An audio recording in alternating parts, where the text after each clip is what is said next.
Sin Maquillaje.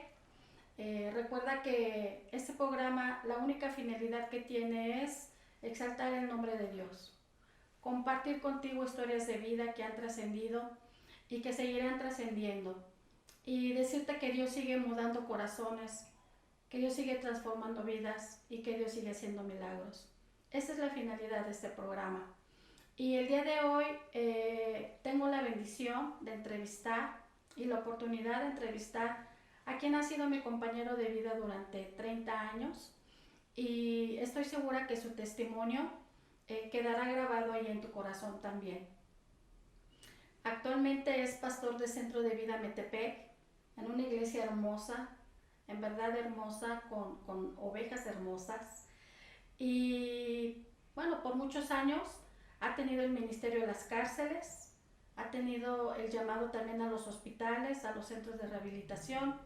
Actualmente consejero, ¿verdad?, en la mesa directiva de el Valle de Toluca de Umivar, presidente consejero. Actualmente también coordinador, representante internacional de campo de OCC, de Samaritan's Purse. Y bueno, papá, esposo, amigo, y qué te puedo decir, un gran ejemplo en mi vida. Y la verdad quiero decirles algo, que estoy orgullosa de entrevistarlo, porque me siento orgullosa de él. Así que con nosotros el pastor David Rodríguez. Bienvenido, pastor, bienvenido, amor, gracias por estar aquí, gracias por aceptar la invitación. He perseguido mucho tiempo que te des el tiempo para esto, pero todo tiene su tiempo y ha llegado el tiempo. No, gracias a ti, amor, por la confianza y la oportunidad que me das de poder estar aquí en este programa tan bonito de Sin Maquillaje.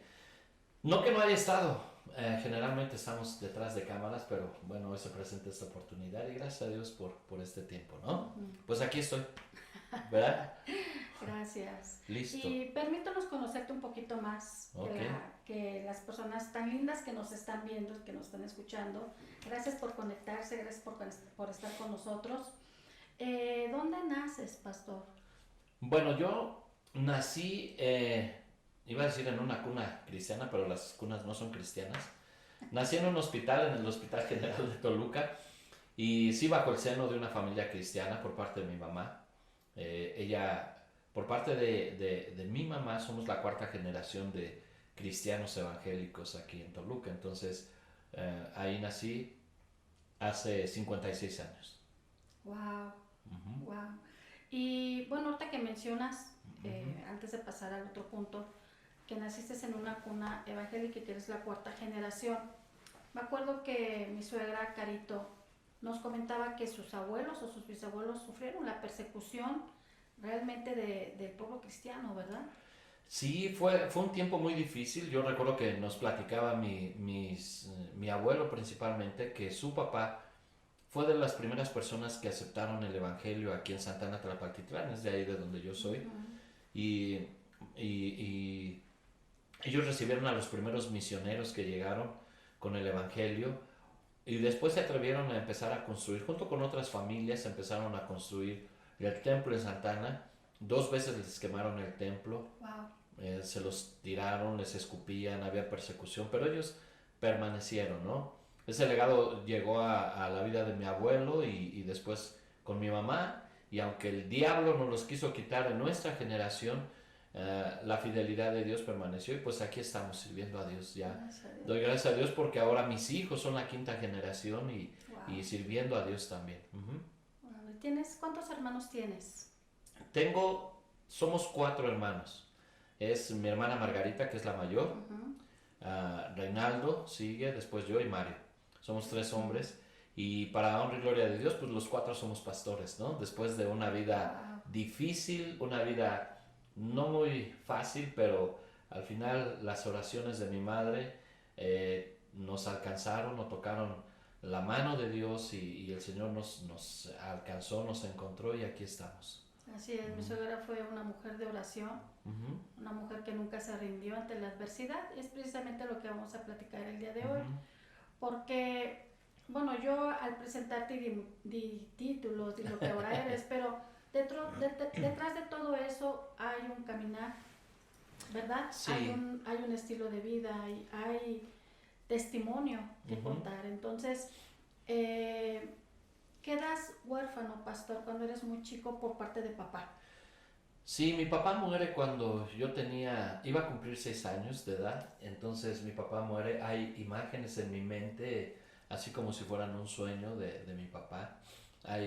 Gracias a Dios, digo, platicando con mi mamá no habría alguna situación que me dijera que mi papá fue una persona mala, ¿no? Como tal, sino al contrario, un hombre responsable, siempre al cuidado de su familia. Y las imágenes esas que te digo que tengo yo son imágenes eh, de una infancia bien. No son muchas, pero recuerdo momentos muy gratos. Recuerdo que aunque estábamos chiquitos, bueno, Reinaldo, que es mucho más grande que yo, ¿verdad? Igual que Margarita, que son mucho más grandes. A mi papá le gustaba el fútbol y mi papá tenía de negocios unas cantinas. En aquel tiempo pues eran negocios no muy bien vistos, pero la verdad es que los lugares que tenía no eran lugares de mala muerte, digo, tampoco se justifica. Sin embargo, la gente que iba eran políticos, deportistas del Club Toluca, ¿no?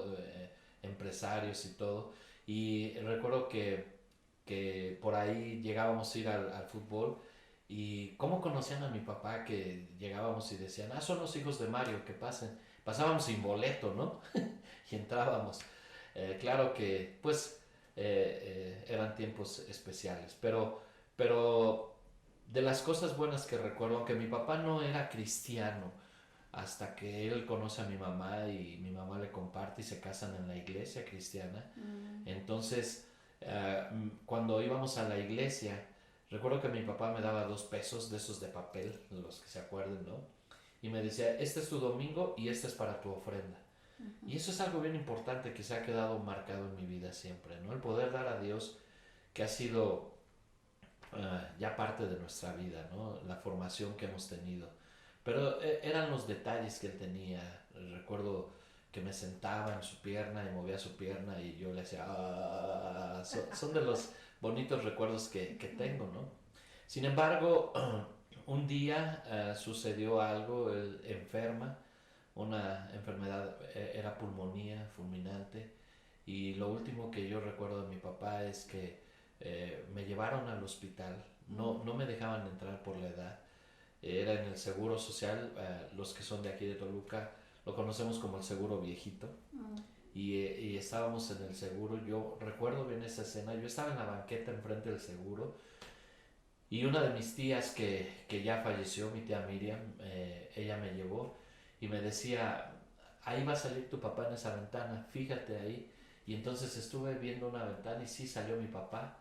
Y recuerdo que hizo su mano así y fue la última imagen que tengo de mi papá. Porque Wow. a los pocos días, no sé si fue al siguiente día o 2 días, él falleció. Mm. Él murió y bueno, pues así empezó un camino difícil para nosotros, ¿no? Así es. Ujú. Y en este caminar, este, pues cambia todo en tu vida, cambia todo en sus vidas, porque recuerdo que me decía mi suegra que ustedes ya vivían aparte, vivían en el centro de Toluca, Sí. me parece, ¿verdad? Ujú. Y a raíz de esto ustedes regresan a vivir a la casa de sus abuelos, porque mamá también tiene que salir a trabajar ahora. Sí, ha sido una experiencia muy difícil porque mi mamá era una mujer una ama de casa, dedicada al hogar, a sus hijos, porque mi papá pues era proveedor de la casa y vivíamos en el centro, en la colonia Sánchez, en Valle de Bravo 304, todavía me acuerdo de esa dirección, departamento Ah. 1, ¿verdad? Y entonces ahí vivíamos y cuando muere mi papá, mis abuelos paternos, papá Daniel, así le decíamos, y mamá Mago, pues le dicen a mi mamá que se vaya a vivir a la casa aquí a Santana. La casa de mis abuelos era una casa muy grande, muy, muy grande, y ellos vivían solos. Entonces, pues nos mudamos acá a Santana, y ahí fue donde crecimos, ¿no? Yo recuerdo que me llevaban a la primaria porque cuando vivía en la colonia Sánchez la escuela estaba a media cuadra, yo iba en primero de primaria, en la Heriberto Enrique se llamaba la escuela, y me llevaban hasta allá. Pero después, al siguiente año me cambiaron a la escuela Lázaro Cárdenas en el Ujú. centro de la ciudad de Toluca. Entonces, sí fue un tiempo muy difícil porque mi papá dejó 3 cantinas y voy a comentar cosas, no voy a comentar nombres porque la idea no es evidenciar o sacar al balcón a nadie, sino poder compartir las cosas como son, pero mi mamá no era bien visto que una mujer estuviera atendiendo una cantina, ¿no? Claro, Imagínate, era sí. el boom o iba a ser iba a estar en boca de todo el Hace mundo. 50 años, ¿no? Por Sí, eso hace decía. 50 Ajá. años, ajá. Entonces ella dejó mi papá 3 cantinas, 3 que yo recuerde, no sé si eran 4, pero eran muy, conocidas, ¿no? De hecho, recuerdo que los comentaristas de fútbol alguna vez hablaban de las tortas de milanesa de la Colonial, así se llamaba la cantina, y recuerdo ver un programa ya de grande que Juan Dosal y otro comentarista, Guillermo Ochoa, empezaron a hablar de Toluca, porque ellos son de Toluca, y decían, ¿te acuerdas de las tortas ahí de la Colonial con Mario, ¿no? Y pues era mi papá, ¿no? Entonces, deja a mi mamá, le pide a 2 de sus cuñados que puedan cuidar las cantinas, uno una cantina, el otro otra cantina, y el empleado que estaba con mi papá se quedó en la cantina donde mi papá la atendía. Pues tristemente mis tíos llevaron a la quiebra esas cantinas, ¿no? No recibía dinero mi mamá y se fueron a la quiebra porque, pues, mala administración, es la verdad, ¿no? Sin embargo, la que sostenía el empleado, la que atendía el empleado era la que permaneció. Mi mamá tenía, como en las cantinas no le estaban dejando, ¿no? Era el reporte que tenía. Ella empezó a hacer tortas, recuerdo, y vendía tortas en los juzgados de distrito y todo eso. Pero después entró a trabajar en un restaurante que se llama Las Ramblas en el centro de Toluca y trabajó mucho tiempo ahí. Ahí aprendió como la administración de un negocio de restaurante y algo tenía que ver con lo del restaurante. Pero toma una decisión cuando quiebran las 2 cantinas y ella las tiene que cerrar, entonces ella se va a atender la Colonial y pues fue un tiempo difícil porque nosotros los 4 empezamos a crecer literalmente solos, no porque ella fuera mala. Yo recuerdo a mi mamá siempre fue una mujer de oración, siempre. Yo la recuerdo haberla visto de rodillas en su cama muchas veces y siempre nos decía, lean la Biblia, oren, lean la Biblia, oren. Los domingos era sí o sí teníamos que ir al templo a fuerza, ¿no? Ella no abría los domingos, íbamos al templo los domingos, pero en ocasiones había que hacer algunas gestiones o cosas y ella no iba, pero nos íbamos con mi abuelo, que ahorita les platico esa historia también, está padre, ¿no? Pero al final mi mamá pues se va y tiene que enfrentar pues muchas situaciones difíciles, ¿no? El recibir amenazas, groserías, pues insinuaciones de borrachos, de cosas. Sin embargo, ella no pierde la fe ni pierde su identidad con Cristo y permanece, ¿no? Una vez platicando con ella, perdón, me decía, Mini, yo no tenía alternativa porque tenía 4 hijos que sacar adelante y tenía pues a mis papás también ahí, ¿verdad?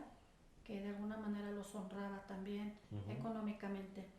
Entonces, ella se dedicaba antes a lo que es todo lo de salón de belleza. ¿Sí? Le encantaba todo eso, de hecho trabajaba con artistas. Con artistas, fue maquillista de Fue artistas, sí. maquillista de artistas y por eso siempre la veíamos tan guapa y tan arreglada. Por eso sus hijos también tan guapos, ¿no? ¿Verdad que sí? Por eso me casé contigo, mi amor.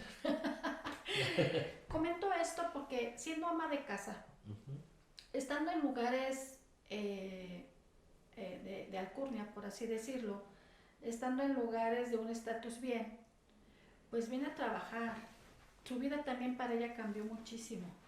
Sí. Y hablo a todas aquellas mujeres que están solas, que tienen hijos que sacar adelante. Y a veces muy fácilmente la gente juzga sin ver un pasado, sin saber el porqué, ¿verdad? Y yo aplaudo a aquellas mujeres que el día de hoy se esfuerzan por sacar a sus hijos adelante. Y bueno, así como mi suegra tomó la determinación de decir, pues no es lo correcto, pero tengo que sacar a mis hijos adelante, dices, wow, me quito el sombrero. sí. Pues mira, la verdad es que mis respetos, no porque sea mi mamá, mis respetos, porque ahora como padre te das cuenta de tantas cosas. Quiero decirte que no juzgo a mis hermanos, yo hablo de lo personal, no fui un buen hijo en esa edad, en mi adolescencia y en mi juventud, porque llegó un punto en donde ella tuvo que tomar una decisión, cansada ya, y cerró la cantina, ¿no? Pero para esto, mientras ella trabajaba, nosotros enfrentábamos una vida difícil como huérfanos de padre. Sí. Fue un tiempo muy difícil porque mi mamá era una mujer dadora también. Quienes la conocen saben que no miento. Lo que no tenía y se podía despojar de lo que sea para darle a alguien que tuviera necesidad y siempre lo daba. Siempre. Ahora entiendo. Recuerdo que algunos de algunas de sus hermanas en tiempos difíciles tuvieron la necesidad de ir a vivir a la casa de mis abuelos, pero quien sostenía realmente todo eso era mi mamá, porque yo el refrigerador de la casa siempre lo veía con comida y recuerdo que le decía a mis tías, hermanas, allá hay comida, lo que necesiten, ahí pueden agarrar y lo que sea. Lo que ella no sabía era el otro lado de la moneda, que cuando ella se iba, y sí, algunos, por eso dije no voy a decir nombres, a familiares tomaban de lo que había y nosotros no teníamos problema. Créeme que no teníamos problema porque mi mamá nos había dicho, es para todos, ¿no? Es más, llegaban mis amigos o amigos de mis hermanos y comían y desayunaban o lo que sea porque había. Pero mi mamá era la que suplía todo eso. Pero yo recuerdo varias ocasiones, por ejemplo, que yo veía que mis tías tomaban o leche o cereal y todo. Y recuerdo principalmente a Mario, porque Mario y yo, como éramos más chicos, Rey y Mago tuvieron, cada uno tomó como que hacer su vida o vivir a una defensiva. Ellos contarán su testimonio desde su perspectiva, ¿no? Claro. Pero yo los vi que tomaron un rumbo cada quien. Sin embargo, Mario y yo fuimos un poco más cercanos en ese sentido. Y yo tenía un sentido como de responsabilidad, aunque no me lo habían fincado así como es tu obligación, pero yo lo veía vulnerable a él, ¿no? Sobre todo por la experiencia que pasó de niño, que se andaba muriendo y en depresión y cosas así de ese estilo. Y cuando era, ya recuerdo varias ocasiones que era tarde ya en el día y era hora de la merienda y llegábamos y queríamos agarrar, pues no había nada, ¿no? Y llegábamos, oye tía, ¿me das leche? No, no, no, ya no hay leche, ustedes tomen té, ¿no? Y tomábamos el tecito y rico. Y nunca, o sea, hasta de grandes cuando te das cuenta y cuestionas, ¿no? Sí en el principio decía, si mi mamá compró leche, ¿no? Si mi mamá compró jamón, pan Bimbo, bueno, o sea, y no había. Y bueno, y yo le decía, mamá, no, es que no, ¿cómo que no hay? Entonces, ¿qué cenaron? Pues té, nos dieron, ¿cómo té si yo compré? ¿No? Y era una lucha de creernos a nosotros y yo creo que ella tenía temor de creernos y de desengañar a su familia porque pensaba que si eso sucedía entonces nos iban a dejar solos y que realmente estábamos solos. ¿Sabes? Había ocasiones, bueno, crecimos, mi abuelo, mis primos, a los que amo tanto a mis primos porque, o sea, como que hubo una paradoja en mi vida, mi infancia fue buena, con mis amigos, mis vecinos, ¿no? O sea, si recuerdo cómo jugábamos con mis primos, con Caleb, con el Tobis, con, bueno, Alejandro, con Pepe, o con mis vecinos, ¿no? Con Arturo, el Güero, en fin, con todos esos. Esa etapa estuvo muy padre, ¿no? Estuvo muy buena, pero, pero había otra situación, o sea, crecimos con mi abuelo y como vivíamos ahí teníamos que ayudar. Es algo que muchos no vieron. O sea, mi abuelo tenía 3 milpas, me acuerdo bien. Dos de esas milpas las sembraba con tractor y una, la que estaba atrás de la casa, la sembrábamos a pie. Yo sé sembrar a pie, deshiervábamos hincados, esa no le aventaba pesticidas ni nada. Como que era su consentida porque y era puro cacahuacín, que cuando llegaba el tiempo de la cosecha, pues hacía fiesta en la casa. Wow. Y venían mis tíos y había tortillas y había tamales y había, bueno, era una fiesta, ¿no? Pero ese proceso era difícil. Vete a deshiervar. Y aparte tenía animales, ¿no? tenía gallinas y tenía cerdos. Y no podíamos irnos a la escuela sin antes pasar, teníamos que haber pasado a limpiar las aburdas de los cerdos, a dejarle de comer a las gallinas, a dejarle de comer a los puercos. Wow. Y de regreso llegábamos de la escuela y cámbiate el uniforme y vístete otra vez porque tenías otra vez que lavar los cerdos y darles de comer y todo. Y ese era un trabajo de todo el tiempo, Wow. o sea, de todo el tiempo. Y no había salvación. Y cuando ya venía el tiempo de la cosecha, obviamente nosotros no aguantábamos los costales, eran pesadísimos, pero hoy sí aguantábamos el ayate y íbamos a la pizca, a la cosecha y todo. Ahí sí venían algunos primos, porque él los llamaba, ahí sí nos acompañaban, no siempre fuimos solos.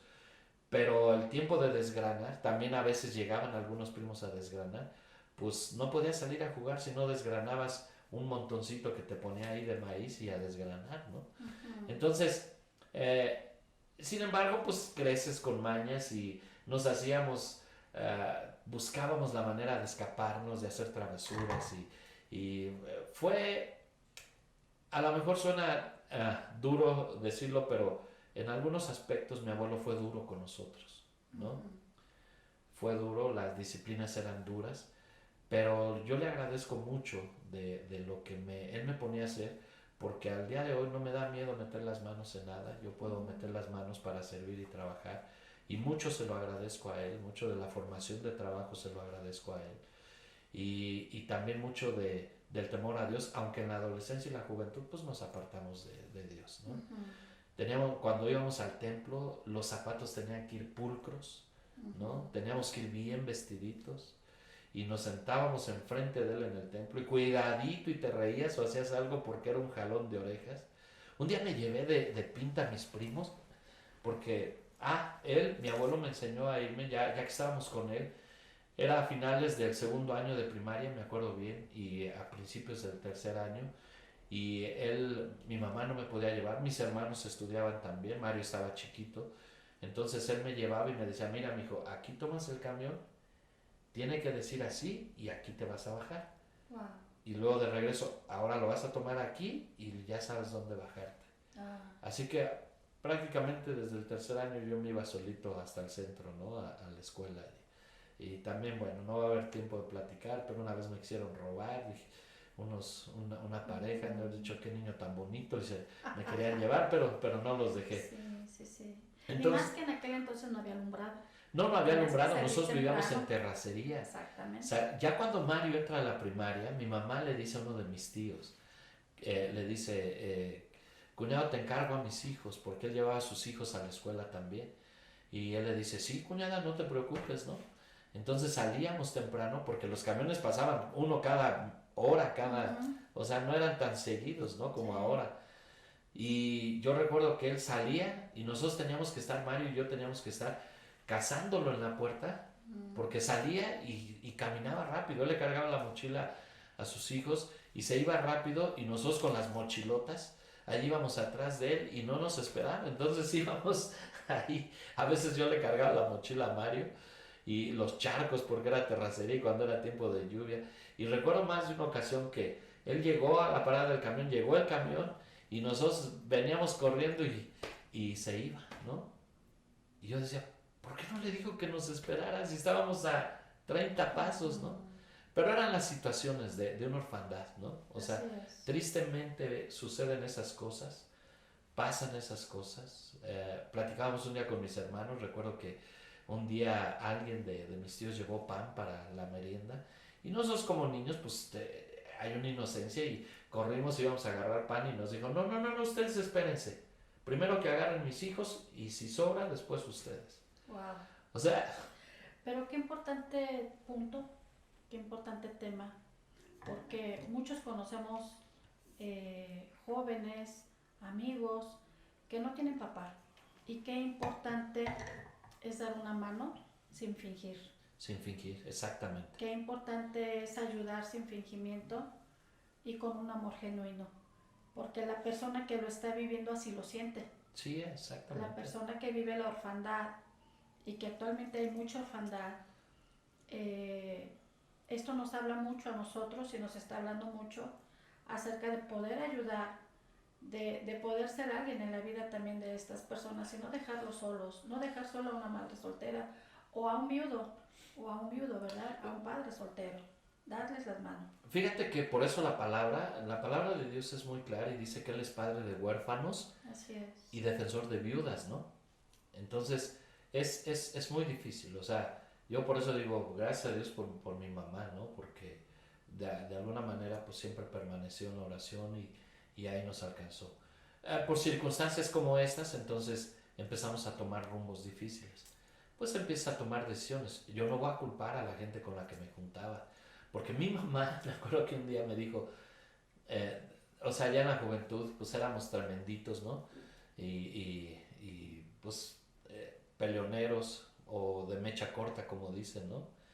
Y más de una vez, pues nos peleamos. Recuerdo un par de ocasiones. Eh, Rey fue un poco más, se metió un poco más en todo esto, pero Mario y yo igual, o sea, cada quien por su lado, pero recuerdo que una vez estábamos con Reinaldo en un lugar y hubo un pleito y con una persona que iba con nosotros y lo quisimos defender y éramos tres como contra 20 y nos sacaron una pistola y nos las pusieron en la panza a mí, luego a Reinaldo, pero el Señor nos guardó, ¿no? Uh-huh. Otra ocasión también, alguien que le pegó a Mario y a los vecinitos, pues nos metimos a su casa, así era nuestra ira, a golpearlo a él y a sus hermanos y sacaron pistola y también nos las puso en la cabeza y bueno, fueron tiempos difíciles, me batearon la cara, me apedrearon, en fin, son situaciones que vivimos por causa de las decisiones que tomamos nosotros, ¿no? Yo empecé a tomar como a los 13 años de edad, siempre escondidas. Yo te puedo decir que mi mamá nunca me vio tomado, nunca me vio tomado. Sin embargo, creo que ya estaba teniendo un problema con el alcohol. Gracias a Dios, no tuve problemas con las drogas, aunque en alguna ocasión probé, quizás 4 veces, 5, no sé, pero aisladas ahí. Como que siempre tuve un respeto, ¿no? Uh-huh. Y las probé, pero no me gustaron. Pero el alcohol sí, y el cigarro sí. Entonces, esa era mi debilidad. Entonces, yo pensé que me veía más grande o me veía más maduro si yo tomaba y todo, ¿no? Pero pues era un engaño, el engaño del diablo. Y yo decía, hablando desde mi perspectiva, creo que en esa época no fui un buen hijo porque lejos de ayudar a mi mamá con el negocio, o sea, yo ya estoy hablando que pasaron tantos años, yo estoy hablando de la edad de 14 15 años cuando mi mamá toma una decisión de dejar la cantina y pone un pequeño restaurante que a la postre se hizo grande, creció porque tenía un excelente sazón, Uh-huh. un excelente servicio, pero igual no siempre la ayudamos nosotros, ¿no? O bueno, yo hablo de mí. Uh-huh. Ella iba al mercado sola, cargaba las bolsas. Sí iba yo a veces, no Uh-huh. siempre iba, pero en ocasiones iba. Pero como que entró en un resentimiento. Me empecé a enojar con Dios y a lo mejor con ella sin querer, porque decía, ¿por qué yo no tengo papá, no? O sea, cuando estaba en la escuela y escuchaba a los compañeros, sobre todo en Navidad, en Reyes o el Día del Padre, o en el cumpleaños de cada uno de ellos, es que mi papá me compró, es que mi papá nos llevó, es que mi papá, y yo decía, ¿mi papá qué? ¿No? Entonces yo estaba enojado con Dios y le decía, ¿por qué? Más de una vez le dije, ¿por qué me quitaste a mi papá? Y yo le decía, ¿qué te hice, Dios? O sea, ¿qué te hice para que tú me quitaras a mi papá? ¿No? ¿Por qué tenía que vivir esta vida? Y entonces yo como que me enojaba y me enojaba también con mi mamá y entonces me hacía disimulado, no se lo demostraba, me hacía disimulado y como que no la ayudaba, ¿no? Entonces trataba de vestir bien, ropa de aquel tiempo, pues empezaba Adidas, estaban los Converse, ¿no? Yo jugué voleibol mucho tiempo, aunque no me gustaba, pero se me facilitó jugar y había los tenis, los Tiger, ¿no? O los Mizuno y trataba de comprarme, y para comprármelos vendíamos paletas con mis primos. Llegó una paletería ahí en Santana y agarrábamos carritos y yo llevaba chalán y lo ponía a gritar y todo, y vendíamos paletas. Luego había otro vecino que trabajó para una fábrica que hacía las divisiones en las cajas de cartón y nosotros teníamos que hacer las divisiones, pues también le trabajábamos. Y yo le metía lo que sea, pero quería comprarme mis cosas, ¿no? O sea, trataba de comprarme mis cosas. Cuando era tiempo de nueces, teníamos un nogal grandote, cortábamos las nueces y las vendíamos por docena, ¿no? Claro que tenía que ser escondidas porque mi abuelo no nos podía ver, ¿no? Entonces, pues así lo hacíamos. Pero llegó un tiempo en el que, pues, cuando muere mi abuelo, yo tenía 14 15 años, Mario tenía 11. Ah, no, pero desde antes, entonces ya estábamos solos, yo tenía como 11 años, Mario tenía 7 años, y mi abuelo, como la casa era grande, se dormía de un lado, y del otro lado nos quedábamos nosotros. Pero Reinaldo no estaba, ya estaba con sus amigos. Margarita también se iba con sus amigas. Y nosotros solos, de alguna manera solos, Mario y yo, en una casa grande. Y era difícil porque era terracería, no había alumbrado público. Nos sentábamos afuera en la ventana y veíamos un coche que venía así a la distancia y decíamos, ya viene mi mamá, ya viene. Y nos metíamos corriendo para que no nos regañara. ¿Qué hacíamos ahí afuera? Y nos metíamos a la cama y oíamos que pasaba el coche. No, no era, y salte otra vez, porque adentro teníamos miedo. O sea, nos sucedían cosas en esa casa, cosas tremendas así de espantarnos, de espíritus, de cosas que ahora entiendes, ¿no? Pero eran situaciones muy difíciles. Entonces, de repente, sí, sí es mi mamá, y ya nos acostábamos, nos hacíamos dormidos, ¿no? Yo creo que por eso ronco, porque en ese tiempo hacía como que roncaba, ¿no? Y mi mamá llegaba y nos daba un beso y decía, ya vine, hijos. Y entonces, pues, así fue la infancia, ¿no? Y la orfandad, La por orfandad. así decirlo, que nos has estado comentando, vino a suplir Dios ese abrazo. Sí, sí, definitivamente. Yo un día estaba en la calle, ¿no? En una banqueta, así, no estaba borracho, me sentaba, a veces tenía loqueras, me gustaba caminar bajo la lluvia, me gustaba, así tenía varias. Y un día estaba así acostado viendo las nubes, que siempre me ha gustado contemplar las nubes, y entonces le dije, ¿por qué, Señor? ¿Por qué, no? ¿Por qué me quitaste a mi papá? Y entonces yo me acuerdo que escuché que él me dijo, pero yo soy padre de huérfanos. Wow. Has estado aquí, no has estado solo, yo he caminado contigo. Y me empezaron a venir recuerdos de, por ejemplo, el ataque cuando nos pusieron la pistola. Yo estuve contigo. Me acuerdo que en borracheras nos íbamos con mis primos, con Caleb, con Pepe, con Alejandro. Íbamos para Huitzuco a ver a mi tía Miriam porque nos gustaba ir para allá con ella, ¿no? Pero íbamos tomados, bien tomados en el coche de Pepe, y de pronto despertábamos y estábamos parados en la carretera, al filo de la barranca, del voladero, con el motor encendido, pero bien estacionados. ¿Cómo? No sabemos, pero así. Wow. Nunca tuvimos un accidente así. Y entonces todos esos recuerdos empezaron a venir, y el Señor me dijo, yo soy tu padre, yo te he cuidado todo este tiempo.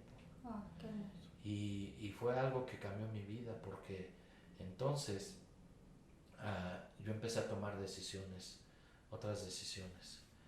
Y un día también me acuerdo que me arrodillé, yo ya conocía de Dios, yo iba al templo, aunque andaba en el mundo, yo iba al templo y como que le quería hacer un favor a Dios los domingos. Me encantaba el fútbol, jugué fútbol mucho tiempo en diferentes equipos, y le quería hacer un favor a Dios, ¿no?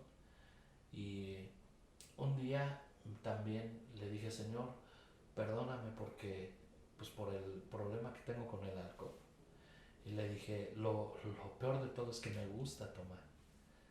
Y dije, pero no quiero hacer lo que me guste, sino quiero hacer lo que te honre a ti, lo que te dé gloria a ti, Señor. Y le dije, ayúdame, por favor, ya no quiero más esto. Y fue de un día para otro. Yo te puedo decir, muchos dicen que es un proceso. respeto su decisión, pero no estoy de acuerdo, porque es una decisión firme que tienes que tomar. Uno debe de tomar las decisiones en la vida. Desde el día que yo dije no vuelvo a tomar, cuando hice esa declaración delante de Dios y que le dije que me ayudara, han pasado 30 años y no tomo ni sidra ni rompope, ¿no? Pero fue una decisión que yo hice en mi vida. Lo mismo con el cigarro y le doy gracias a Dios por eso. Entonces empiezo a tener un encuentro con Dios y un acercamiento con Dios. Para esto Reinaldo ya había tenido su propio encuentro con Dios. Y aunque íbamos a la iglesia presbiteriana, íbamos a las reuniones de Lomas, cuando empezaba Centro de Vida Lomas, en la casa de uno de los que iniciaron ahí. Yo acompañaba a Rey los miércoles, íbamos para allá hasta que el pastor lo mandó a apoyar a un pastor que abrió aquí una iglesia y venimos con él, aunque ya para eso ya estaba con mi novia y nos casamos en la iglesia presbiteriana y después fuimos a servir a Dios a otro lado. Pero esa transición fue muy especial porque fue en base a decisiones en la vida, decisiones que uno tiene que tomar y que cambien definitivamente la vida. Una pregunta. Entonces, ¿tú crees que la orfandad tiene que ver con un encuentro con Dios? Cuando tú lo reconoces como un padre, ¿ese va? Sí se va. Ese espíritu de orfandad. Sí se va, porque siempre había mucha soledad. Había soledad en el corazón. Esa es una verdad, o sea, es como si fuera una película de terror, pero vivíamos en una casa grande, créanme, nos espantaban, veíamos cosas sobrenaturales, vivíamos sabiendo que no teníamos ese papá. Había una soledad, era una lucha interna muy fuerte por sobrevivir, ¿no? Okay. Eso creo que nos volcó en ser agresivos. Ahora no soy agresivo, pero eso creo que nos volcó en ese sentido a mis hermanos y a mí. Y todos los cuatro nos fuimos al mundo, los cuatro, ¿no? Pero mi mamá seguía orando. Creo que eso fue un punto muy especial que marcó nuestras vidas espirituales sin que nosotros lo supiéramos, porque la oración de ella fue creerle a Dios, fue constante, o sea, no le interrumpió. Quizás con quien más insistió ya fue con Reinaldo, porque él tendrá su forma o la manera de contar su testimonio, pero fueron 14 años que estuvo orando, ¿no? Y en esos 14 años íbamos incluidos nosotros, pero Dios nos guardó y Dios nos dio una oportunidad. Ahora, como lo dije al principio, después de andar los cuatro en el mundo, ahora los cuatro servimos a Dios. Wow. Somos pastores. Wow. Pastores, cada quien es responsable de una iglesia, pero no solo eso, sino nuestra familia sirve a Dios, nuestros hijos sirven a Dios, o sea, Dios haciendo cosas maravillosas, ¿no? El poder de la oración. El poder de la oración, exactamente. El poder de la oración, que no nada más ella lo vio con sus propios ojos de ver a sus hijos restaurados, sino de ver a sus generaciones también sirviendo a Dios. Así valió es. la pena. Me acuerdo que ella me comentaba que cada 8 días pasaba a la iglesia, porque la iglesia presbiteriana, uno de las costumbres, ¿verdad? Es, alguien tiene alguna petición de oración y pasa. Ajá. Y me decía, Mini, ya me decían, ay, ahí viene la hermana Caro otra vez. A orar por sus hijos. A orar por sus hijos. Dice, pero eso no me detuvo. Yo tuve que alcanzar eso de rodillas. Sí. Y digo, si en este punto, si tu hijo ha estado pasando por una orfandad o por un alcoholismo o por alguna adicción, pues solamente doblando rodillas. Doblando rodillas es lo que podemos decir que Dios alcanza nuestras generaciones y desata milagros en medio de todo esto. Sí, recuerdo que mi mamá sabía, te digo, nunca me había tomado, sabía que andábamos de cabezones, ¿no? Y tremenditos por los amigos que teníamos, pero fíjate cómo era su corazón, que me decía, hijo, ya deje sus muchachos. Yo no quisiera que sus papás un día vinieran a reclamarme y decirme que tú eres una mala influencia para ellos. Háblales de Dios, háblales del amor de Dios, sé una buena influencia para ellos. a diferencia de deje esos vagos, ¿no? Que quién sabe qué, y que si eran vagos, no, no es cierto. pero pero ella más bien me aconsejaba, sé una buena influencia para ellos, para que sus papás nunca tengan nada que reclamar. Entonces, así era el corazón de mi mamá, ¿no?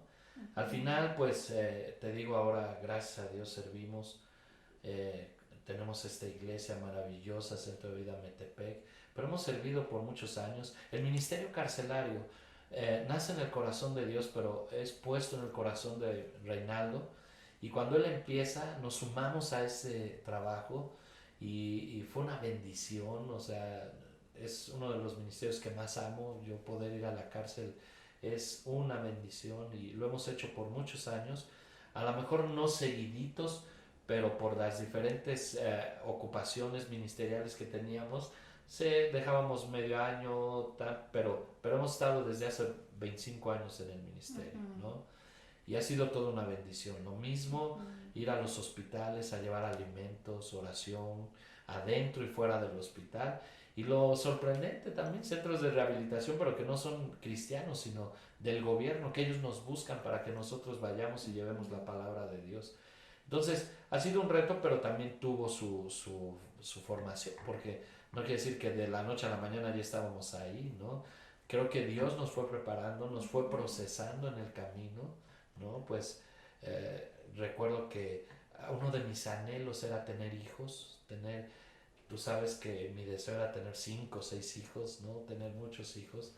Y, y recuerdo que yo tuve un día una petición a Dios, y le dije, yo no sé si un día voy a triunfar y voy a tener dinero, ¿no? Pero si algo yo puedo dejar, Señor, que sean hijos, para que tu palabra, tu evangelio siga por generaciones, ¿no? Y sí, ahí está, ¿no? Bueno, cuando Ajá. te conozco antes y después de Cristo, Uh-huh. ¿verdad? Porque quisiera comentarles que Él me comparte de la palabra de Dios, Él me comparte, Él me lleva a los pies del Señor. Y bueno, yo no vengo de una cuna cristiana, sin embargo, desde que Él me habló y me dijo, es que alguien te ama, y yo decía, ¿cómo alguien me ama, no? Y bueno, y a raíz de ahí, bueno, pues ya nos casamos, quedamos embarazados casi luego, Sí, ¿verdad? sí, sí. Y pero pasa algo que nuestra primera hijita que nace viva fallece, Uh-huh. fallece, y es ahí en donde se te desarrolla un problema que tiene que ver con la tiroides. Sí, así es. Y déjame contar un poquito de lo que estás diciendo, porque, y quiero decirle a quienes escuchen, que la palabra es fiel y dice que instruye al niño en su camino, y aun cuando fuere viejo no se apartará de él, ¿no? Y la palabra no regresa vacía. Entonces, todo lo que declares así va a ser, y más sobre tus hijos, porque papá, mamá, tú eres una autoridad moral y espiritual de tus hijos, y lo que digas, eso se va a hacer. Mi mamá nos decía que nosotros íbamos a ser predicadores de la palabra, que nosotros íbamos a servir a Dios, aun cuando estábamos en el mundo. O sea, yo conozco a mi esposa, la vi, me enamoré desde el primer momento, dije, ella, y ella lo sabe porque lo hemos contado siempre, y yo le comparto la palabra, aunque yo no estaba al 100, yo todavía tomaba, tengo que reconocerlo. Le comparto la palabra, le digo que hay alguien que la ama, que es un Dios, pero era todo lo que yo había aprendido, ¿no? Y se lo comparto, y ella recibe al Señor, y empezamos a caminar desde novios, y fue cuando yo me sentí un poquito más comprometido por el testimonio a ir a la iglesia. Sin embargo, nos casamos en la iglesia cristiana. Sin embargo, ya casados fue cuando yo tomo la decisión, y sobre todo cuando estábamos embarazados de la primera bebé, porque tenemos 2 hijos hermosos, David y Debbie, 28 y 10 años de edad, 28 David, 10 Debbie, obviamente, pero entre ellos hay 2 hijos más, y es Denise, ya tenía el nombre antes de que naciera, y en el 7.º mes del embarazo mi esposa tiene complicaciones, y entonces se adelanta el bebé. Era 6 meses y medio, y viene una situación muy difícil porque el estado de salud de mi esposa se pone grave, en riesgo.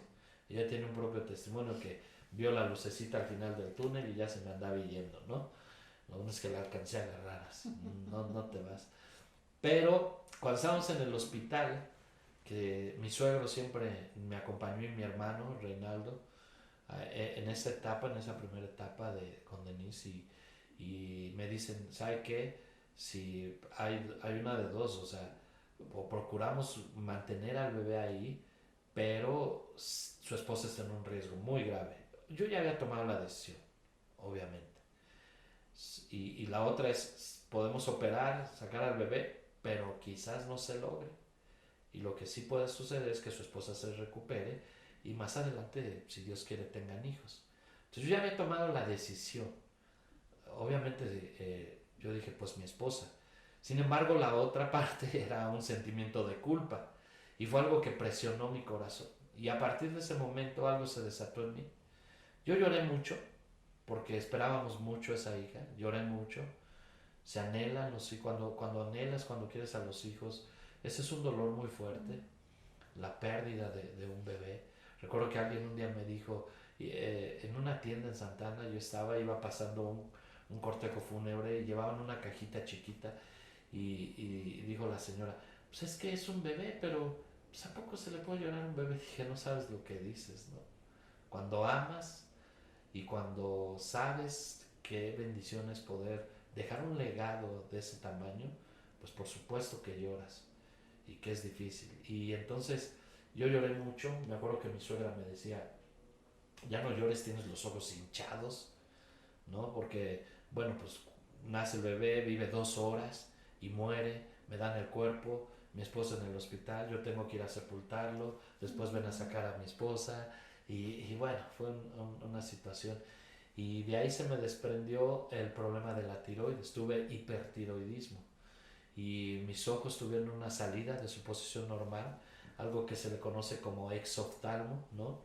O sea, y me empieza a crecer aquí, esto no es gordura, cheque usted, se llama bocio, ¿no? Sí. Yo era más guapo que ahora, ¿no? Entonces, eh, un día trabajábamos con mi primo Pepe, teníamos un negocio y veníamos en la carretera, yo venía leyendo el periódico y él dice que me empezó a hablar y que hasta que me dio un zape y me dice, ¿qué te pasa? Y le dije, ¿por qué me pegas? Dice, pues te estoy hablando y vas con los ojos abiertos pero es ahí donde me doy cuenta que estoy teniendo un problema con el exoftalmo. Yo me quedaba dormido y no podía cerrar los ojos, me quedaba dormido con los ojos abiertos. Después voy al doctor, primero me dicen que son los riñones, se limpian mis riñones porque tomé tratamientos para los riñones y no, hasta que un internista me dijo un endocrinólogo me dijo que era un problema de la tiroides y ya me explicó lo del exoftalmo, lo del bocio y todo esto. Recuerdo que tenía que dormir, mi esposa me ponía un lienzo húmedo para que mis lóbulos oculares no se secaran porque no podía parpadear ni podía cerrar los ojos. Y entonces el doctor me manda a hacer estudios y me detecta un tumor aquí en la hipófisis. Y fue algo muy difícil, ¿no? Porque era particular cuando lo estaba viendo y me dijo él, es obligatoria una operación y es urgente. Pero vamos a hacer otros estudios. Me volvió a hacer otros estudios y me dijo, sí, necesitas... Me dijo, ¿tienes seguro? Le dije, no, pero no tengo problema. Me di de alta en el seguro social y me dijo, porque la operación es muy cara, sobre todo pues es un tumor en la cabeza. Y me di de alta en el seguro y empezamos a preparar y recuerdo que nos pusimos a orar, ya para esto ya estábamos con el Señor metidos, ya había tomado una decisión, ya había dejado de tomar y todos estábamos con el Señor. Pero me acuerdo que le pedí al Señor que me quitara ese tumor.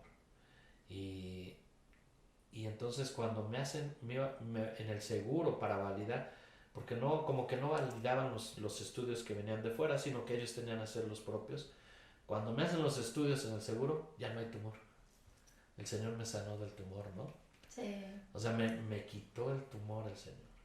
Lo único que veo es que me pasó lo que Santiago dice en el capítulo 4, piden y no reciben porque piden mal. Yo nomás le pedí por el tumor, pero no le pedí bien por mis ojos y la papada y todo eso, ¿no? Pero recuerdo que entonces me empiezan a tratar con yodo radiactivo, con medicina nuclear, el yodo radioactivo, y eran 10 milicurias o no sé cómo se llama esa cosa, muy poquito, la vez que los fui a tomar, para que yo segregaba más hormonas tiroideas de lo normal, y entonces con eso me las iban a bajar. Entonces me dijo el doctor que había la posibilidad de que me compusiera, y yo le pregunté del exoftalmo, y me dijo que no iban a regresar a su posición normal, que tenía que acostumbrarme, que ni siquiera iban a disminuir, que iba a vivir todo el tiempo con la toallita húmeda, con los lentes y todo. Y le dije, ¿qué posibilidades hay? Nos pasó lo que después le pasó a mi hermano Mario con lo de los hijos, ¿no? Porque dijo, uy, uno en un millón, y le dije, pues esa es mía, ¿no? La tomo. Y recuerdo que cuando tomé el yodo radioactivo, entonces sí disminuyeron, no al 100% porque todavía estoy un poco jón, ¿no? Y un poco papadón, pero sí disminuyeron, ¿no? Puedo dormir con los ojos cerrados, puedo parpadear, ¿no? Y todo. Pero Dios me libró de ese tumor en la cabeza, ¿no? Fue algo sobrenatural y algo sorprendente.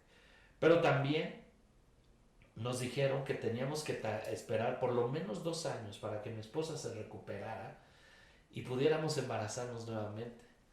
Y fue a los 8 meses, ya estaba embarazada otra vez, ¿no? Sí. Entonces, ahí viene David, su embarazo de alto riesgo, pero lo pudimos llevar y nació. El chiquito pesó 4,5 kilos, ¿verdad?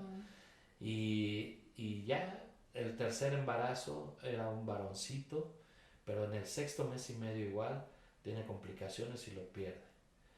Dios ha sido maravilloso porque recuerdo, y tú debes recordar las promesas, oraban los pastores por nosotros y decían, tus hijos servirán a Dios, y cuando te conviertes en como que lo crees y no lo crees y luego te conviertes en alguien religioso, dices, sí, mis hijos espirituales, ¿no? Pero no, Dios tenía otros planes, ¿verdad? Sí, porque los doctores se habían dicho que ya no podía tener más. Que ya no podías tener hijos. A volver a tener hijos, ¿no? Pero antes del milagro de Debbie, porque viene Debbie después de 18 años, y quien es una bendición en nuestra vida, un testimonio de vida que tenemos es cuando nuestro hijo a la edad de 8 meses se broncoaspira. Wow, sí, ese es otro testimonio, o sea. Y quisiera tocarlo porque quiero resaltar el poder de Dios en ese momento. Sí. ¿No? Donde se nos fue de las manos. Miren, hay un mundo natural y un mundo sobrenatural. Les digo esto porque hace rato les comentaba que nosotros veíamos cosas sobrenaturales en la casa. Entonces hay un mundo espiritual, ¿no? Y recuerdo que un día estábamos en la casa, mi hermano Reinaldo y Patti se iban a Puebla al siguiente día a un congreso y nos habían encargado a sus hijos, de hecho los llevaron a la casa. Y cuando ellos se van, a David siempre era bebé, tenía 8 o 9 meses, lo dejábamos en su cunita durmiendo con su mamila, ¿no? Y yo siempre escribía y hacía mi trabajo afuera en el comedor, pero esa vez dejé mis papeles adentro en la recámara y entré por ellos y alcancé a escuchar un quejidito y me voy a asomar a la cuna y tenía enredado solito la cobija en la cabeza y se la quité y pues estaba morado ya, sus labios estaban morados, él estaba queriendo respirar, le grité, amor, amor, el niño, y lo llamé, lo volteé de cabezas, le di nalgadas, respiración de boca a boca, cachetadas y nada lo hacía volver. Entonces Mario estaba soltero, vivíamos ahí en la casa de mi mamá y le dije, ve por Reinaldo. Reinaldo se acababa de ir en su coche, vivía a la vuelta. No, yo le dije, ve por el doctor, corriendo, y Mario sale corriendo, pero yo dije, no, se me va mi hijo. Y en lo que llega por el doctor, y en lo que convence al doctor y viene, no, y me salí corriendo y yo corrí hacia la casa de Rey, pero Mario pensó lo mismo y corrió hacia la casa de Reinaldo. Entonces Reinaldo iba llegando a meter su coche y se vienen a la casa otra vez. Yo iba cargando a mi hijo, Me acuerdo que tú venías detrás de mí corriendo, ¿no? En la calle, ya era noche, y Reinaldo me decía, súbete, ¿qué le pasa de él? Y no, yo le hablaba a mi hijo y mi hijo se iba así desvaneciendo, se iba desvaneciendo. Yo veía como en mis manos se me iba hasta que finalmente se fue. Sus labios se hicieron morados. Recuerdo que Reinaldo me decía, no lo dejes, grítale. Y le decía, Dave, Dave. Y no volvía, ¿no? Se fue todo sentido contrario en Toyocan, porque íbamos al seguro que está en Toyocan. Se metió en sentido contrario, ni un carro, como si nos hubieran abierto camino. Llegamos a urgencias y las puertas abiertas. El policía no estaba como esperando, nos dejó pasar hasta adentro. A todos. A todos. Llegamos hasta adentro y salió el doctor, un hombre muy elegante, con una barba y te acuerdas cómo estaba, ¿no? Y me lo quitó y me dijo, espérese aquí, se metió con las enfermeras y ahí en el corredor me acuerdo que doblamos rodillas y estábamos orando, orando en lenguas, estábamos clamando, ¿no? Porque ya David como que se había ido. Y ahí clamando y clamando y clamando, Señor, ten misericordia. Y de repente escuché un grito y dije, ya despertó, ya, es él, es él. Pues conoces el llanto de tu hijo, ¿no? Y ya sale el doctor y la enfermera y nos dice, pues mire ya, gracias a Dios ya está, sí pudo regresar y todo. Y el doctor ya nos llamó a mi esposa y a mí, ¿te acuerdas que nos puso acá? Nos empezó a dar indicaciones, lo vamos a dejar, va a estar aquí 3 días para ver alguna situación difícil, lo vamos a tener en observación porque, pues, por la falta de oxígeno y todo. Y estuvimos ahí esos días, dándole, ahí teníamos, me decía si come, ahorita es dieta blanda, si la vomita, si ve que se marea, si ve que se desmaya, si ve que, díganos cualquier cosa. No tuvo ningún problema. Y comió bien, no tuvo problemas, no volvió el estómago, nada, todo bien. Total, nos fuimos y regresamos como a los 8 días al seguro para consulta. Y sí, pues ya, ¿quién fue su doctor? Bueno, pues la verdad no sé, estaba en urgencias. Pero, a ver, ¿quién era? Pues fue era domingo, fue el domingo en la noche. ¿Cómo era el doctor? Pues un alto así, de barba, bien parecido y todo. Uy, hasta dijo, me acuerdo que dijo la trabajadora social, pues preséntemelo porque aquí no hay de esos, ¿no? Y empezaron a checar, ¿quién tú? No, pues nadie, no hay nadie aquí. A ver, el domingo checa quién estuvo de guardia. No, pues el domingo estuvo fulano, pero ese está panzón y está chaparro, ¿no? Y estuvo la doctora fulana, no, pero ellos no. No. A ver, ¿qué otro día? No, a lo mejor fue otro día. No, fue el domingo y no. Pues no hay ningún doctor con esas características. Así fue. ¿Recuerdas? Y yo solo supe una cosa, fue Jesús. Fue Jesús quien lo recibió ahí, quien lo tomó en sus brazos y quien le dio la vida nuevamente, ¿no? Porque tenía un propósito, así como mi familia tiene un propósito. Y bueno, pues ese fue algo sobrenatural. Después viene el embarazo de Jonathan y pasa lo que les digo. También lo perdemos, yo lo pude tener en mis manos, pero pasó exactamente lo mismo. Y cuando dijeron que ya no era posible que se embarazara, vino un profeta y porque a veces hace unos pactos internos. Y recuerdo que mi esposa dijo, ya no me voy a volver a embarazar, ¿para qué? Si corro riesgo, va a pasar lo mismo. Y finalmente quedó embarazada, yo me di cuenta, yo sentí en mi espíritu que estaba embarazada. Pero vino un hombre de Dios, un profeta, y dio una palabra. Y le dijo, tú hiciste pactos internos en tu corazón, pero el Señor te dice, yo abro nuevamente tu vientre y vas a concebir y de aquí a un año vas a tener un hijo. Y tomamos esa palabra y bueno, pues se dio. Yo sentí en mi espíritu, un día me dijo, me siento rara, me siento mal, le dije, ¿estás embarazada? Se rió, y le dije, así se rió Sara, ¿verdad? Pero estás embarazada. Y sí, fuimos al doctor, se hizo las pruebas y salieron positivos. No le habíamos dicho nada a Dave hasta que lo vimos en el parque, lo llevamos y le dijimos, estamos esperando bebé. Uy, mi hijo se puso feliz, la cargó a su mamá, la besó y después recuerdo que puso en su Facebook, no cabe duda que Dios es fiel y no se tarda ni se equivoca. La oración de toda mi vida ha sido contestada y voy a tener un hermano. Así fue. Y ahí está, ¿no? 18 años después. Entonces, poder de la oración, el milagro en la hipófisis, el milagro de la vida en la vida de mis hijos, cerrar con pactos internos que hacemos y dar lugar a la voluntad de Dios en nuestras vidas y creerle, porque Debbie fue también un embarazo de alto riesgo.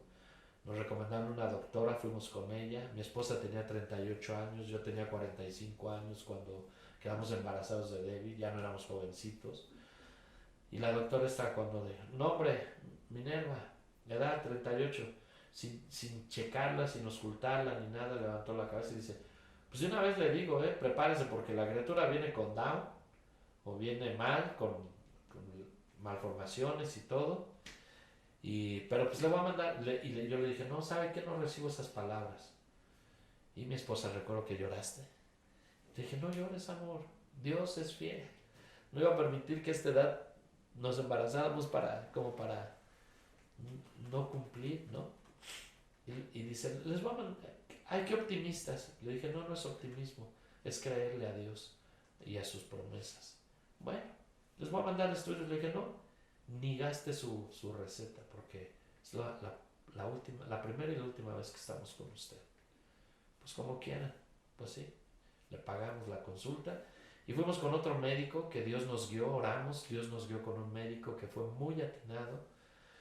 Le platicamos todos los antecedentes y bueno, llegó a la conclusión de que desarrollaba mi esposa diabetes gestacional, que es una diabetes que se presenta durante el tiempo de gestación. Después se le quitó, gracias a Dios. Pero ese proceso vimos al nutriólogo, vimos al endocrinólogo, vimos como a 3 o 4 médicos más para cuidarla. Y en el 7º mes hubo otra vez complicación. Sin embargo, nace Debbie, nace bien mi hija, hermosa. Me tocó estar en el parto, salió como un delfincito así, ¿no? Y bueno, pues estuvo padre, pero déjame te cuento algo que ya sabes, pero quiero contárselos. Te das cuenta, uno siente que es joven y que permaneces joven siempre, ¿no? Pero me di cuenta que ya tener hijos a esa edad no es tan fácil porque te aterrizan, pero de volada. David quería entrar al parto, no pudo entrar, pero cuando estaba Debbie en el cunero, fuimos a verla. Mi esposa estaba en la habitación y llegó la hora de visita a los cuneros. Y llegamos y él, papá, vamos a entrar, ¿no? Sí, estaba feliz. Y llegamos y, señorita, queremos ver a la niña de la cama tal, ¿no? Sí, señor, pero no pueden pasar 2 personas. De hecho, nada más puede pasar el papá. El abuelito se espera. Y que se mete corriendo David, ¿no? Le digo, oiga, yo soy padre de la niña y de ese que va ahí corriendo, ay, perdónenme, pensé que era su abuelito. Entonces ahí es donde te aterrizan, ¿no? Pero bueno, pues hoy Dios nos ha dado esa bendición. Así es. ¿Verdad? Son unos hijos hermosos, sirven a Dios ¿qué más? ¿No? Pues agradezco mucho que hayas tocado varios temas. Ajá. Y en conclusión, lo que yo puedo ver también es el poder de la decisión. El poder de la decisión. El que decidiste dejar de tomar, una decisión que definitivamente cambió tu futuro. Sí. Que Dios estaba ahí, pero al final de cuentas las decisiones que uno toma trascienden en la vida. Así es. ¿Verdad? La decisión de creerle a Dios, la decisión de aceptar a Dios como tu Padre, ¿verdad? Porque ahí se fue el espíritu de orfandad. Sí. Y de ahora caminar con Dios como tu Padre, como tu Dios. Sí. La decisión de creerle a Dios de un milagro, sanándote de un tumor, sanando también tu tiroides, sí. ¿verdad? Porque viví contigo este proceso en donde no podías ni agarrar la cuchara, todo te temblaba. Sí, ¿te acuerdas todo... cómo se me caía La comida. Y no es más que ver el amor de Dios, la fidelidad de Dios, el ver que Dios sigue haciendo milagros. Ajá. Y después ya casados, ¿verdad? De enfrentar juntos milagros. Ujú. El ver a nuestro hijo cómo Dios nos lo devolvió. Sí. A mí me decían, fue un ángel, y yo decía, yo en ese momento yo decía, ¿a poco existen los ángeles, no? Y ahí efectivamente dije, fue un ángel, ¿verdad? El ángel de Dios. El ver cómo Dios quita la esterilidad y nos regresa nuevamente una descendencia. Sí. Y no es más Sí, porque que... había una promesa, perdón, amor, había una promesa. Tus hijos servirán a Dios. Así es. Y nos los decían cuando teníamos nada más a Dave, ¿no? Pero ya Debbie estaba en el corazón de Dios. Así es. Y pues bueno, tantos otros milagros que hemos vivido, que hemos alcanzado. Y bueno, también la decisión que tomamos de ser felices. Así es. Un día decidimos ser felices, no perfectos, Claro. pero sí felices. Claro. Y hemos caminado de la mano en las buenas, en las malas. Hemos caminado en la salud, en la enfermedad. Porque quisiera también tocar el tema de que cuando mi esposo enferma, realmente su fisonomía cambia mucho, que yo tuve que volver a hacer un pacto con él de decir en las buenas, en las malas, y en las la peores. Y en la enfermedad. Ahora guapo, ahora feo, ¿no? No. Y me da risa porque cuando la gente llega a la casa y ve pues el cuadro la foto donde nos casamos, pues eso, dice, eso fue hace 20 kilos, imagínense. Me dice, ¿es David? Sí, sí es David. ¿En verdad es David? Le dije, mire, para que me entiendan, con ese me casé y con este vivo. No, y yo les digo, no, es el otro, pero me cae bien, por eso lo tenemos ahí en la foto. ¿No? Y qué bonito es reconocer a Dios en nuestras vidas. Siempre. Qué bonito es reconocer que Dios sigue haciendo milagros y lo seguirá haciendo en nuestras vidas. Y si me permites darte un pequeño obsequio, quisiera preguntarte, antes de darte este guerrero, ¿verdad? ¿Qué versículo te ha sostenido durante todo este tiempo? Hay muchos versículos en mi vida que me han sostenido. Muchos versículos. Pero uno que parezca trillado, pero tiene mucha relevancia y mucha verdad en mi vida es, bueno, son dos, ¿no? Uno es el de Salmo 23, donde dice, Jehová es mi pastor y nada me faltará. O sea, eso yo lo pude entender. No solamente leerlo, sino asimilarlo en mi vida. El Señor es mi pastor y nada me faltará. Nada me faltará. Y el otro es que me dice en Josué 1:9, mira que te mando que te esfuerces y seas valiente. No temas ni desmayes, porque el Señor tu Dios estará contigo donde quiera que fueres. Entonces, si juntas los dos, habla de una cobertura, de una fidelidad, de un amor, de un cuidado y de un espíritu paternal que no deja, que no abandona y que siempre cuida a sus hijos, ¿no? Qué hermoso. ¿Algún consejo que nos pudieras dar? Algo, una frase, algo que nos puedas dejar plasmado. Sí, el espíritu de orfandad es muy feo y hay quienes su padre no ha muerto pero viven en una orfandad. Yo les digo, Dios es nuestro Padre. Dios es omnisciente, es omnipresente, Dios es todopoderoso, pero Dios es un Padre. Por eso Jesucristo nos enseñó y dijo, cuando oren así, Padre nuestro. Y Jesús se refería a Él con una familiaridad y con un amor y un respeto, y siempre le decía Padre, o cuando hablaba de Dios decía mi Padre, mi Padre, mi Padre. La paternidad de Dios es muy especial.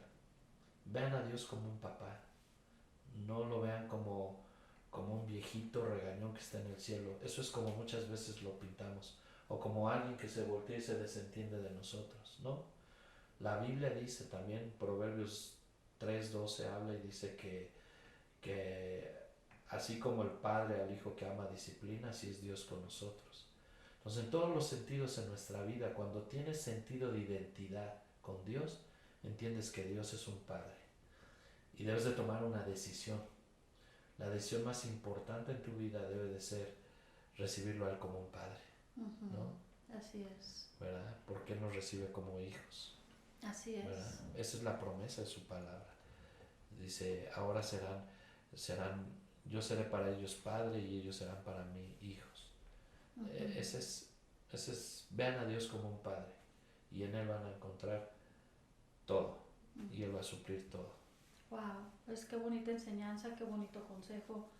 Y te quiero dar este guerrero, ¿verdad? Con tu una armadura, porque en ti he visto, desde que te conozco, desde hace 34 años, desde que te conozco no he visto más que el pelear todos los días por tus bendiciones, por querer ser mejor, por esforzarte siempre. Y he visto cómo Dios te ha puesto una armadura en donde no ha sido fácil ponértela, pero la has peleado y la has ganado. Y donde dice esfuérzate y sé valiente, pues imagínate, ¿no? Todo lo que te tienes que seguir esforzando y todo lo que te has esforzado. Y también veo la bendición de las oraciones de tu mamá. Apenas no tiene mucho alguien me decía, las oraciones de tu suegra siguen cabalgando. Y yo me ponía a pensar y decía sí, porque sus oraciones siguen alcanzando mis generaciones. Así es. Y no he visto en ti, y te lo digo con mucho amor y con mucho respeto, no he visto más que un amor genuino hacia todo lo que haces, hacia tu familia, hacia mi persona. Y yo creo que este guerrero, así como está, se queda corto. Quiero honrar tu vida y quiero decirte que estoy muy orgullosa de ti. Por ser un buen padre, por ser un buen esposo, pero sobre todo por ser un buen pastor. Porque también para eso se necesita una armadura especial. Y yo he visto cómo Dios te ha dado una armadura especial para que pelees tus propias batallas en diferentes trincheras. Y ver ahora dónde Dios te ha llevado y ver ahora todo lo que haces, ¿verdad? A nivel ciudad, a nivel internacional. No es más que la fidelidad de Dios sobre tu vida. Y bueno, pues la palabra de Dios dice que en todo momento nos pongamos la armadura, pero también Dios pone armaduras. Y yo sé que Dios te ha investido de algo muy especial para estos tiempos y para esta generación. Te quiero mucho, te admiro mucho. Gracias por ser quien eres, por ser tú, por ser tan original, por ser tan real, por amarme, por amar todo lo que haces con esa pasión. Gracias. Te bendigo y pues bueno, hermosa audiencia, ¿quieres decir algo? Pues sí, todo gran guerrero siempre camina con una gran guerrera. Y yo le doy gracias a Dios por tu vida también, por lo que Él está haciendo en tu vida, a través de tu vida, por detalles como sin maquillaje, que exaltan el nombre del Señor, y por no rendirte, porque también eres una guerrera. Y un guerrero no va solo, siempre va con su guerrera a un lado. Te amo. Gracias. Gracias, mamá, te amo, yo también te amo. Pues estamos llegando al final de esta hermosa entrevista, de este testimonio de vida que tocó muchas cosas reales y tan actuales. Y solo quiero decirte que Dios es Dios, que Dios sigue siendo Dios y que si tú tienes un milagro que alcanzar el día de hoy, confía en Dios. Dobla tus rodillas delante de Él, entrégale tu corazón, entrégale todo lo que tú quieras alcanzar en esta vida, que Él lo hará. Y somos testimonio de ver la fidelidad de Dios en cualquier aspecto de nuestras vidas. Que Dios te bendiga. Gracias por llegar hasta este momento con nosotros y llévate lo mejor de esta entrevista, que estoy segura que Dios ha hablado a tu corazón. Bendiciones. Bye.